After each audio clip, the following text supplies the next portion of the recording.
So it doesn't make any difference where you're born. It's, listen carefully, it's how your mother brought you up, man. And Bob Jackson's mother had a great influence on him. But the important thing is, and his father and his relatives taught him the value of fairness and honesty and fundamental decency, and something which we dearly need among young men and women today in the trial courts. It starts with C, called civility. That we're lacking, and we need to get it back. I sat on a stage in Atlantic City and saw him make his speech here, and I said, gee, there's something about this man I like.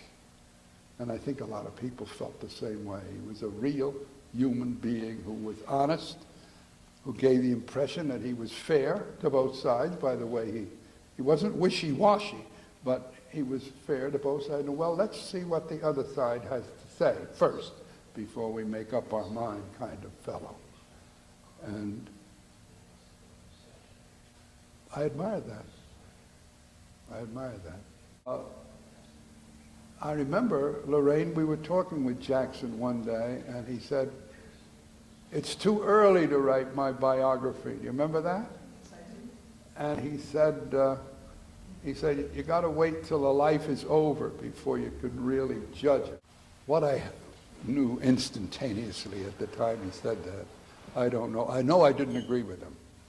But here was a man who came from the same state that I was born in, New York, and who had a fine record in the law.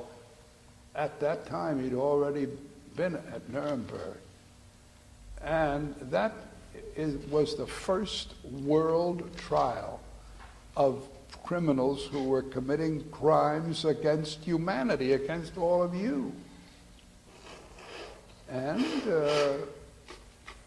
if you're going to have any kind of a system, you're either going to have a system like Milosevic and the Serbians run, or you're going to have, or Hitler ran, or you're going to have some kind of a system that's based on law which people accept. The answer is, I thought what he had done was so important that it ought to be fully documented and fully recorded, and it was. Right? Is there one contribution from Mr. Jackson that stands out in your mind over anything else?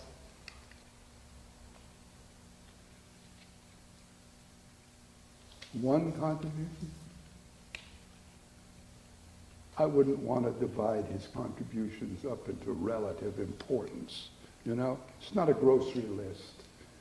It's not an X-ray. It's a contribution of his life. And to me, the great contribution of his life, and is he can be a country lawyer from Jamestown, New York, and do your job and be recognized by your fellow citizens and by your fellow lawyers, by your people, as being what? Honest, a hard worker, and standing for the right values. In any case, that's where Jackson felt. He stood for things, and he stood by them. His fight with black was based on principle, and I admire Jackson's standing for principle. And my opinion is that Jackson absorbed the right values from his training. And I wouldn't want to pick just one thing out and say that was the great thing that he did, you know. He knew Churchill. He admired Churchill's courage. But the important thing is everybody looks for a talisman, you know, a ring. Jackson wore his grandfather's watch, you know, band. You see it in these pictures. There might have been a sentimental reason for his doing that, you know? And he got inspiration from it.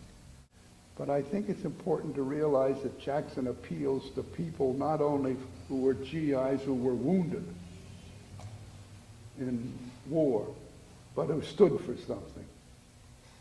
right? And I think it's important that we stand for something. One thing I wanted to ask you about is one quote from your book I thought was interesting. Jackson knew the average American as a practical fellow who wants a system that works. Who wants to what? A system that works. Sure. And this was in the context of free speech Right. and freedom of the press. Right. And Jamestown is full of average folk. What can the people in Jamestown who are not lawyers get from Jackson Center? The wisdom of that statement, for one thing. They're practical people, aren't they? But what should the people in Jamestown do? Copy the best that they can find in Jackson, and people like him, and others, and they'll come out in the end all right.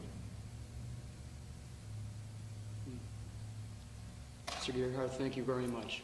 That's the end. Did you hear that word there, Ann? Right?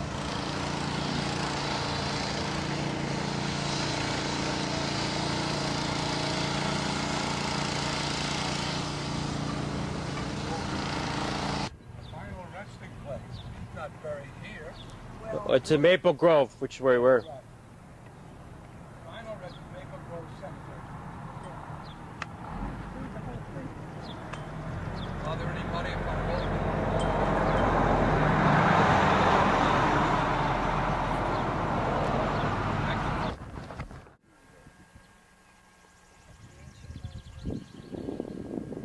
That's a very nice statement. Isn't it though? That isn't it. Who came up with that? That might be Masonic, you know? You might be right. I think Bill Jackson talked about it when they dedicated the statue. Right, it might be from his speech. Miss Gerhart came from Albany. She was the daughter of a contractor, but we haven't traced to her any direct lineage to our Gerharts who landed in Philadelphia. So, we'll find out later. Why did you eliminate the D? Because the British spelled heart, H-A-R-T, and they were writing down the names of the immigrants. And they're doing the So German. that's why they used to call them the dumb Dutch. They couldn't speak English. It means the silent Dutch, see? It wasn't that they were ignorant, that they were silent. What is your name, sir? They would shrug their shoulders. It's all written up by our friend from Philadelphia.